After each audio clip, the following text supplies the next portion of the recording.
Horizon ஒரு படம் பண்ணிட்டு இருக்காரு. அந்த படத்துல வந்து குரு லக்ஷ்மன் அவர் வந்து நம்ம நிறைய அந்த ஹார்ட் பீட் இந்த மாதிரி வெப் சீரிஸ் எல்லாம் நீங்க பார்த்துருப்பீங்க. நிறைய இதில் நடிச்சிருக்காரு. ஒரு யங் ஆர்டிஸ்ட். அவரு வந்து கூட நடிச்சிருக்காரு. அவர்கிட்ட ஒரு ஷேர் பண்ணியிருக்காரு. அவர் வந்து அவரும் மதுரைக்காரர் அப்படிங்கிறதுனால வடிவேல் சாரும் நல்லா ஜாலியாக பேசிட்டு இருந்திருக்காரு.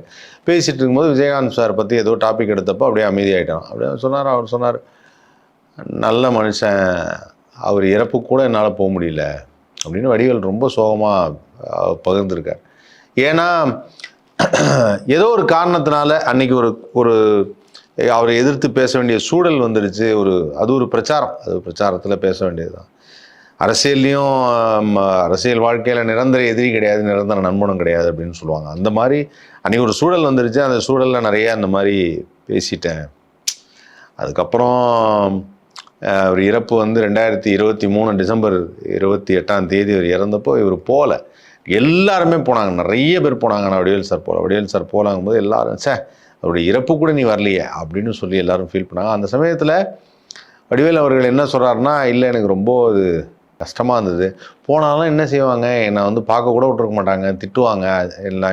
என்ன அந்த சமயத்தில் வந்து என்னை தாக்குறதுக்கு தான் ரெடியாக இருந்திருப்பாங்களே தவிர அந்த இறப்புக்கு நான் வந்தனே அப்படிங்கிறது அவங்க மனசில் இருந்திருக்காது.